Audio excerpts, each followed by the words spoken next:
अस्सलाम वालेकुम class 9th। आज हम करेंगे रिव्यू एक्सरसाइज 3 का क्वेश्चन नंबर 11। तो क्वेश्चन नंबर 11 में है given that F of X is equal to A X plus B. एक फंक्शन है जो यहाँ बताया गया कि F of X is equal to A X plus B where A and B, ये A and B are constant numbers के ये A and B is equal to होंगे कांस्टेंट नंबर्स के, यानी कोई भी डिजिट्स 1 2 3 4 5 6 यानी कि किसी भी नंबर के, क्योंकि ये वेरिएबल हैं, ये इज इक्वल टू होंगे किसी भी नंबर के।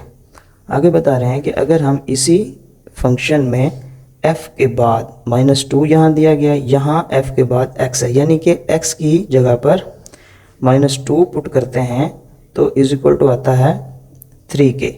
एंड यानी कि ये पुट करने के बाद एंड और अगर हम इस f ऑफ x में x की जगह 4 पुट करते हैं तो वो सारा फंक्शन इज इक्वल टू हो जाएगा 10 के। Then find the values of a and b। तो सॉल्व लिख के हम जो हमें क्वेश्चन में बताया गया है कि f of x is equal to x plus b, यही हमारा सवाल है, तो ये हमने लिख लिया। उसके बाद जो उन्होंने यहाँ बताया f of -2 is equal to 3 के है, तो जहाँ x की जगह है वहाँ -2 इज इक्वल टू 3, और ये हमने सवाल दोबारा लिखा। अब हमने x की जगह ये -2 पुट किया, और आगे जो सवाल था ए एक्स प्लस बी, यहाँ भी x की जगह -2 पुट किया प्लस बी वैसे लिख दिया। अब f ऑफ -2 सारा इज इक्वल टू किसके है 3 के। तो जहाँ हमारे पास f ऑफ -2 होगा वो सिर्फ यहाँ पर है। अगर यहाँ भी होता f ऑफ -2 तब भी हम उसकी जगह उसकी वैल्यू को 3 को पुट करते। तो यहाँ पर हमारे पास f ऑफ -2 है, इसकी जगह हमने 3 को पुट कर दिया। यहाँ 2 जब a से मल्टीप्लाई होगा, a के साथ साइन प्लस का है, plus minus minus 2a multiply होकर 2a बन गया प्लस b वैसे। अब अगर हम इसे हम देखें कि ये मज़ीद सॉल्व नहीं हो सकते, ये a है ये b है, ये आपस में प्लस या माइनस नहीं हो सकते, और इस तरफ कांस्टेंट है एक ही, इनको भी हम इसके अंदर ना प्लस कर सकते हैं ना माइनस। तो हमने यहाँ पर इसको इक्वेशन बना दी, और ये सारा हिस्सा बराबर है इस हिस्से के, हमने इसको इस साइड पर लिख दिया, और इज इक्वल टू 3 यहाँ पर हमने तरतीब सिर्फ चेंज कर दी। अब हमने सवाल दोबारा लिखा f of x is equal to x plus b वाला जो हमें सवाल दिया गया था। इस बार हम x की जगह 4 पुट करेंगे, और ये सारा फंक्शन इज इक्वल टू होगा 10 के। तो सवाल हमने दोबारा लिखा, सवाल दोबारा लिखने के बाद x की जगह 4 पुट किया, यहाँ भी x की जगह 4 पुट किया। 4 जब a से मल्टीप्लाई होगा 4a प्लस b वैसे। ये f of 4 is equal to 10 है, तो यहाँ हमने इसकी जगह f ऑफ 4 की जगह 10 पुट कर दिया। अब ये मज़ीद ये वाली इक्वेशन आगे सॉल्व नहीं हो सकती, इसलिए हमने इस सारे को यहाँ लिख दिया इज इक्वल टू 10, यानी तरतीब चेंज कर दी और इसको बना दिया इक्वेशन 2, क्योंकि अब ये मज़ीद सॉल्व नहीं हो सकते। अब अगर हम देखें कि हमारी इक्वेशन नंबर जो 1 है वो है -2a plus b is equal to 3, और इक्वेशन 2 है 4a plus b is equal to 10। अगर a वाली वैल्यूज़ को हम यहाँ ऐसे लिख के -2a एंड 4a ये प्लस का, इनको अगर हम प्लस भी करके देख लें और अगर माइनस भी करके देख लें, ये पूरी कभी भी ख़त्म नहीं हो सकती, ये ज़ीरो नहीं हो सकती। क्यों? क्योंकि एक का कांस्टेंट 2 है माइनस का, और एक का कांस्टेंट 4 है। इनको हम अगर ऐड करते हैं इधर माइनस लगा के, तो माइनस माइनस प्लस 2 प्लस 4 ये 6 हो जाएगा, और साइन माइनस का, ये ख़त्म तो ना हुआ ना। इसी तरह अगर हम इनको ऐड भी कर दें तो हमारे पास आ जाएगा 2a प्लस का, तो ये ख़त्म नहीं हो रहा। जबकि b एंड b ये दोनों किसके हैं? प्लस के। अब अगर हम इन्हें ऐड करते हैं तो ये बन जाएगा 2b, और अगर हम इनको माइनस करते हैं, ये प्लस का है, जब माइनस करेंगे तो इसका साइन चेंज हो जाएगा माइनस का। अब एक प्लस का और एक माइनस का कट जाएंगे तो 0 आएगा। तो हमें अपने फर्स्ट इक्वेशन में देखें तो 2 वेरिएबल हैं, और सेकंड में देखें इधर भी 2 वेरिएबल है। एक को हमने ख़त्म करना होता है, एक वेरिएबल ख़त्म होगा तो दूसरे की हमें वैल्यू फाइंड होगी, और जब दूसरे की वैल्यू फाइंड होगी उसको हम किसी भी इक्वेशन 1 या 2 में पुट करके दोबारा इसकी वैल्यू फाइंड कर सकते हैं। तो अगर हम यहाँ देखते हैं 4a plus b is equal to 10, ये वाली इक्वेशन बड़ी है।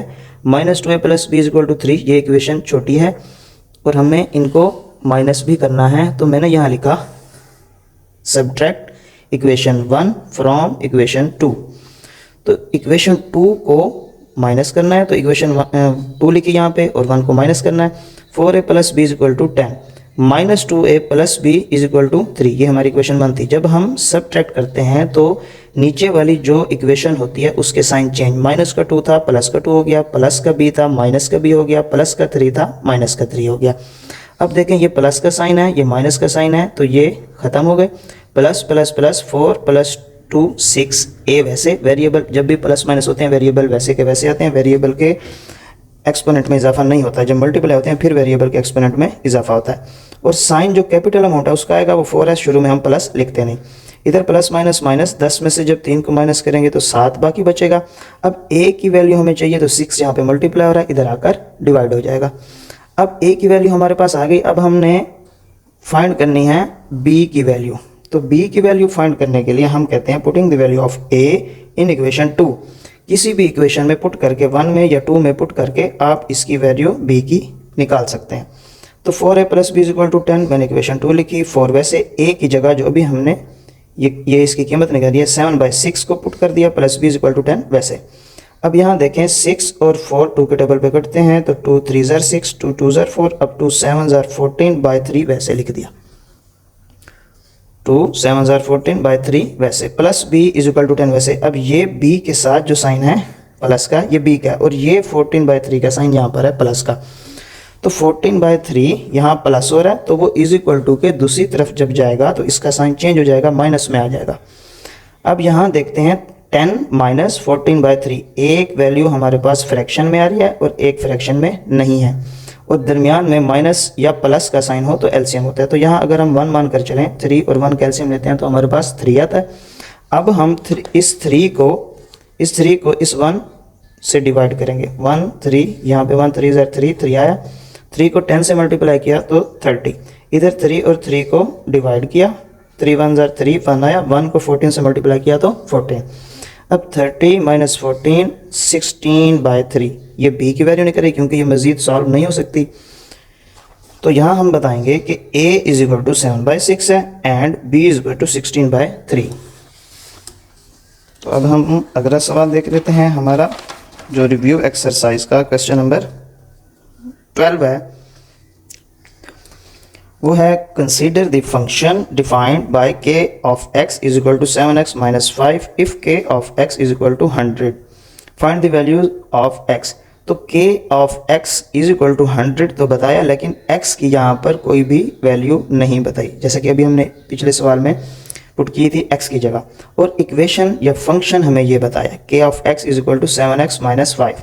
सॉल्व लिखा हमने, ये इक्वेशन लिख ली, सवाल में दी गई थी। तो k of x = 100 लिखा जो यहाँ बताया गया था। सवाल दोबारा लिखा, x की जगह k of x। अब x की जगह चूँकि कोई चीज़ नहीं है तो ये सारा हिस्सा बराबर है 100 के, तो k of x जहाँ आएगा उसके नीचे हम 100 लगाएंगे, यानी कि उसकी जगह हमने 100 पुट कर दिया। 7x - 5 वैसे, -5 इधर जाएगा, कांस्टेंट वैल्यू के साथ पहले चली जाएगी, तो यहाँ माइनस का था, यहाँ प्लस हुआ, 100 + 5 105। 7x वैसे, अब 7 यहाँ x के साथ मल्टीप्लाई हो रहा है तो इधर आकर डिवाइड हो गया। यहाँ पर अगर हम देखें ये 10 है, 7 1 = 7, 3 कैरी, 7 5 = 35, यानी 7 का टेबल 15 तक पढ़ते हैं तो 105 आता है। तो यही हमारा 15 आंसर है। इसको हम इस तरह भी लिख सकते हैं कि x = 15। अब हम देख लेते हैं क्वेश्चन नंबर 13। क्वेश्चन नंबर 13 में कह रहे हैं consider the function g of x = mx² + n where m and n are constant numbers if g of 4 = 20 and g of 0 = 5, find the values of m and n।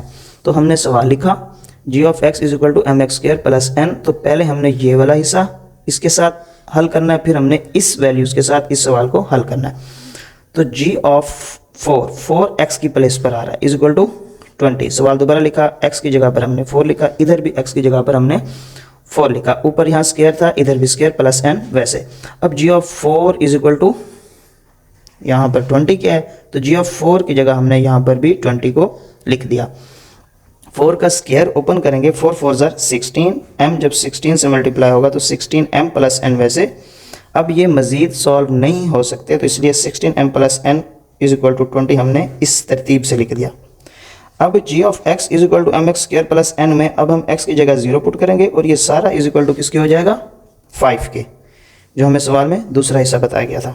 तो g of x is equal to m x square plus n हमने सवाल को दोबारा लिखा, x की place पर 0 put किया, m इधर भी x के जहाँ पे x आ रहा था वहाँ पर हमने 0 पुट किया और ये स्क्वायर वैसे प्लस n।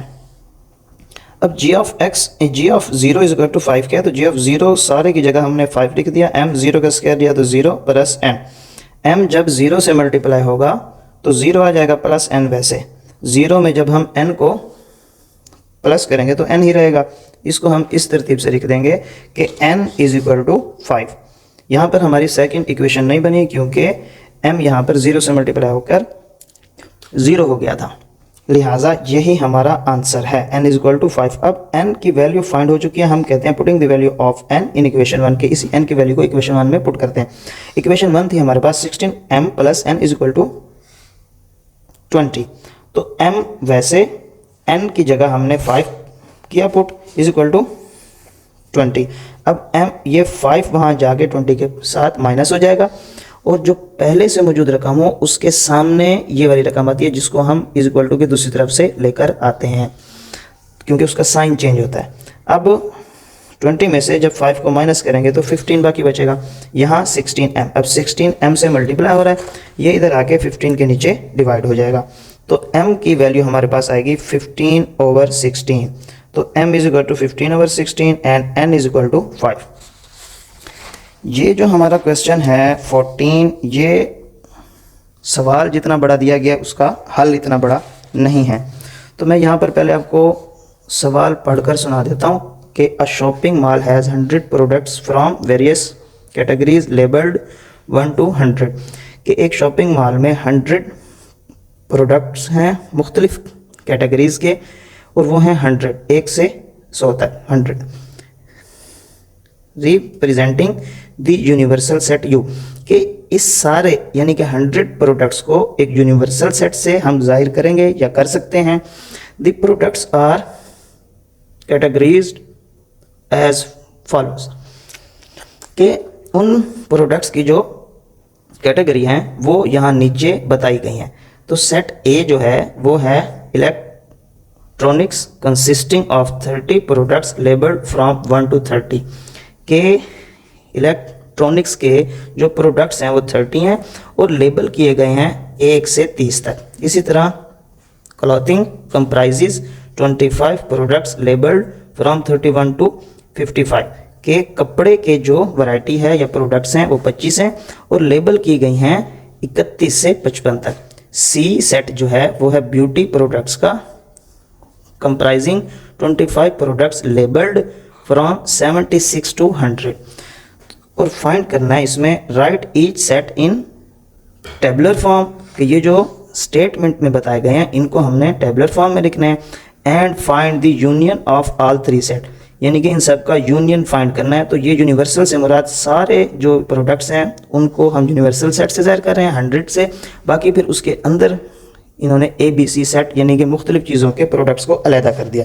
अब यहाँ पर कहीं भी कॉम्प्लीमेंट नहीं फाइंड करना, इसलिए हम यू को नहीं लिखेंगे और बाकी जो सेट इन्होंने यहाँ पर दिए हैं ABC उनको लिखते हैं। तो जैसा कि उन्होंने पहले बताया कि जो पहला सेट है उसमें लेबल किए गए हैं 1 से लगाकर 30 तक प्रोडक्ट्स, इसी तरह जो बी कैटेगरीज है उसके अंदर 31 से 55 तक लेबल किए गए हैं और सी जो कैटेगरी है प्रोडक्ट्स की वो 76 से 100 तक की गई है और इनका अब ये हमने इनको टेबुलर फॉर्म में लिख दिया। अब दूसरा जो उसने सवाल किया वो ये किया कि इन सब का यूनियन फाइंड करना है, तो हमने ए यूनियन बी लिख के यूनियन सी, इसको हमने अलहदा सेट में अलहदा ब्रैकेट में बंद कर दिया क्योंकि पहले 2 सेटों का यूनियन फाइंड होगा फिर तीसरे का होगा। तो यहाँ हमने सेट ए के एलिमेंट्स लिख लिए और यहाँ सेट बी के, इनको हमने एक स्मॉल ब्रैकेट में क्लोज कर दिया यूनियन, यहाँ हमने सी सेट के एलिमेंट्स लिख दिए। अब जब इनका यूनियन करेंगे तो 1 से 30 तक तो सारे आ रहे हैं, 1 से 30 तक इसमें सारे हैं और इसके अंदर 30 से आगे हैं 31, 32, 33 कहाँ तक 55 तक। तो इसका मतलब ए और बी सेट में एलिमेंट्स 1 से 55 तक हैं, 1 से 55 तक हैं। इधर 1 से 30 तक कोई मिसिंग नहीं है, यहाँ 31 से 55 तक कोई मिसिंग नहीं है। इनके पहले 3 एलिमेंट्स की तरतीब बता रही है। तो हमने इसका आंसर लिखा 1 से 55 तक, यानी कि इन दो सेटों का यूनियन किया तो वो आ गया 1 से 55 तक। यूनियन सी सेट के एलिमेंट्स हमने यहाँ वापस उतार लिए वैसे के वैसे, क्योंकि पहले हमने इन दो का यूनियन फाइंड करना था। और इसके जो एलिमेंट्स हैं वो हैं 76 से 77, 78 से 100 तक। अब अगर इनका यूनियन करें तो 1 से 55 तक तो सारे आएंगे ना, तो यहाँ तक हमने सारे लिख दिए 1 से 55 तक। अब आगे 56, 57, 58 ये नहीं है, कहाँ तक नहीं है 75 तक नहीं है। तो हमने 55 तक ये लिख के जो एलिमेंट्स ना इसका हिस्सा है ना इस सेट का हिस्सा है वो नहीं लिखेंगे। फिर इस सेट का पहला एलिमेंट क्या है 76 वो लिखा, और उसके बाद सारे तरतीब से कहाँ तक आ रहे हैं 100 तक, तो यहाँ हमने 100 तक लिख दिया। यही हमारा आंसर है।